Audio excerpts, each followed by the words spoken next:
முழங்கால அளவு தண்ணியில நடந்துக்கின்னு மழை பாதிப்புன்னு சொல்றாங்க. இதுதான் திராவிட மர அரசுலாம் தமிழிசை சவுந்தரராஜன் அவர்கள் கேள்வி கேட்டிருக்காங்க.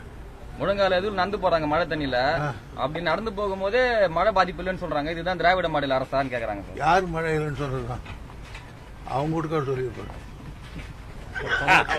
நாங்க சொல்றது சாமி சார். இன்னும் ஒரு சில தினம் ஆரஞ்சு அலர்ட் விடப்பட்டிருக்கு. செம்பரம்பாக்கம் ஏரி அது தாங்குமா சார்? தாராளமா தான். ஆரஞ்சு போட்டாலும் சரி, ஆப்பிள் போட்டாலும் சரி.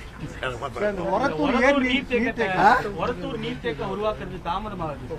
காரணம் லேண்ட் அக்விசிஷன் இருக்கு நம்ம நாட்டில் தான். இப்போ எதுக்கு மட்டும் ஒரு கோர்ட்டு போயிடுறாங்க, கோர்ட்டில் ஒன்று ஸ்டே கொடுத்துருவாங்க.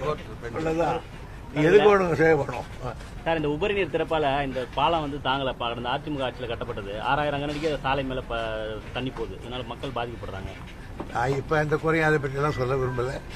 குறை இருந்தால் நிவர்த்தி செய்யப்படும். இந்த புயல்ல திமுக அரசு சரியா செயல்படல. அதிமுக பொதுக்குழு கூட்டத்தில் தீர்மானம் போட்டிருக்காங்க சார். நீங்க எங்களை பாராட்டிய போடுவாங்க. அதுக்கு நான் எதிர்கட்சி. அப்படி போடல நான் எதிர்கட்சி கிடையாது. நானே சொல்றேன் அப்படி போடுறீங்க சார். பிள்ளைப்பாக்கம் ஏரி, ஸ்ரீபெரும்புத்தூர் ஏரி, தென்னேரி இது போல ஏரிகள்லாம் ஒரு டிஎம்சி அரை டிஎம்சி நீர் தேக்கி வைக்க முடியும். ஆனா அது தூர் வாராம இருக்கு. பிள்ளைப்பாக்கம் ஏரி பாத்தீங்கன்னா 600-700 கனஅடி செம்பரம்பாக்கம் வந்தது. அதை தூர் வாரி இருந்தா இன்னும் நீர் தேக்கி இருக்கலாம். பெரும்பாலும் காஞ்சிபுரம் மாவட்டத்துல, செங்கல்பட்டு மாவட்டத்துல தூர் வாராம இருக்கு. நீர்வளத்துறைக்கு மட்டும் 40,000 ஏரிக்கு மேல இருக்கு. ஒரு பக்கம் தூர்வாரினா இன்னொரு பக்கம் நின்றுதான் போயிடுது. எல்லாத்தையும் தூர்வாரத்துக்கு வேண்டிய நிதி ஆதாரங்கள் எங்களுக்கு கொடுக்கல. அதுக்கு கேட்டுக்கிட்டு இருக்கோம். எல்லாத்தையும் மாறுறது ஒரே நேரத்தில் முடியாத பிரச்சனை. ஒரு எது கிரானிக்கா இருக்கோ அதுக்கு வாரிடுவோம். உங்களுடைய கருத்து சொன்னதை நான் குறித்து வச்சுக் கொள்வேன். அந்த ஏரிக்கு தனி சார். இந்த 2 மாவட்டத்துல தான் வெள்ள பாதிப்பு. இந்த ஏரிகள்லாம் நிரம்பினதான். இப்போ வரப்புற மழை கனமழையா இருந்ததுன்னா எல்லா ஏரியும் இப்போ பெரும்பாலும் நிரம்பிடுச்சு. இப்போ செங்கல்பட்டு, காஞ்சிபுரத்துல 909ல் 500க்கும் மேற்பட்ட ஏரி ரொம்பிடுச்சு. அப்ப இன்னும் மழை பெஞ்சதுன்னா அந்த தண்ணி நேரா இங்க செம்பரம்பாக்கத்துக்கும் அடையாற்றுக்கும் வரும். இனி வரும் காலங்களில் கொஞ்சம் அதை தூர் வாரினா நல்லா இருக்கும். நம்ம கண்ட்ரோல் பல ஆயிரம் இருக்கலாம். யோசனை அற்புதமான யோசனை கவனிக்கப்படும். குறிக்க வைத்துக் கொள்ளுன்னு சொல்லிட்டேன் சார். உங்க எம்எல்ஏ சார் சட்டமன்றத்தில் உங்ககிட்ட கேள்வி கேட்டாங்க. இந்த மாதிரி வரதராஜபுரம் பகுதியில் முழுமையான நீர் அகற்றத்துக்கு ஏற்பாடு பண்ணணும்னு சொல்லியிருந்தாங்க. அதை பத்தி எதனா 2 வார்த்தை சார். உத்தரவாதம் தான் கொடுத்துட்டாரு. பண்ணுவேன் உடனே இது பண்ணலாமா சார்? சீக்கிரமா எவ்வளவு சீக்கிரம் முடியுமோ அவ்வளவு டைம் பீரியட் கேட்டா கொஞ்சம் நல்லா இருக்கும். அந்த தடுப்பணைகள்லாம் பாலாற்றுல குறுக்கே கட்டப்பட்ட தடுப்பணைகளா இருக்குல்ல சார், மண்ணு திட்டுக்கள் ஆயிடுச்சு. அந்த தடுப்பணையும் நிக்காம போகுது. நம்ம கடந்த காலங்களில் செய்தியாகவும் புகார்களும் கொடுத்துருக்காங்க விவசாயிகள். நம்ம திருமுக்கூடல், வெங்கச்சேரி அது என்ன பண்றது, நிறைய தண்ணி வருது. தண்ணி வந்த உடனே மணல் மூடிடுது. அதை மறுபடியும் எடுக்கணும். அவ்வளவுதான். 2019 ஏரியோட மேற்பகுதியில் இருங்கோட சிக்காடு சில கல்லூரியோட கழிவுநீர்லாம் கலக்குது செம்பரம்பாக்கம் ஏரியில. இது தடுக்கிறதுக்கு ஏதாச்சும் நடவடிக்கை எடுக்கணுமா? செம்பரம்பாக்கம் ஏரியில கழிவுநீர் கலக்குதுன்னு சொன்னதுக்கு தாங்க நாட்டில் கோவம் வருது.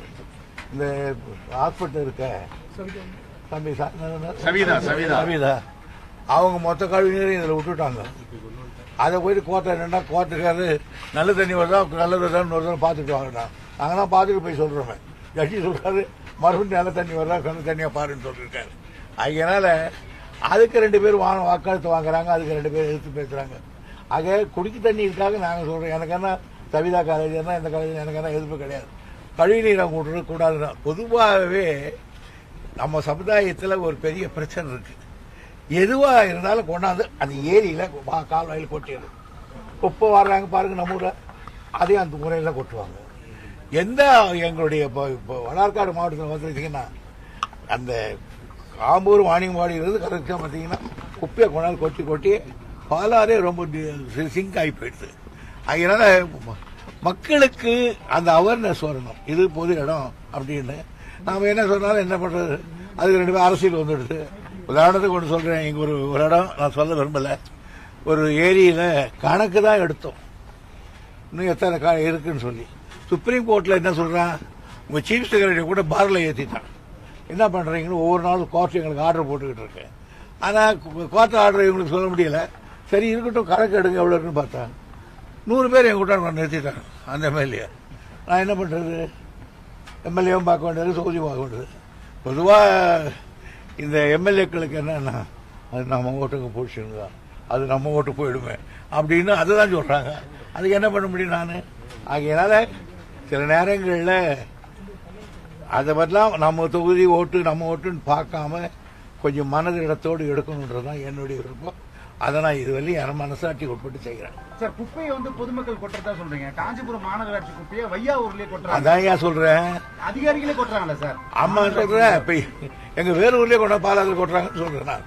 அதிகாரிகள் ஆளுங்க எல்லாருமே ஊருக்கு அழைச்ச பிள்ளையார் கோயில் மாதிரி கொண்டாந்து ஏரியில குப்பையில கொட்டிட்டு போயிடுறாங்க.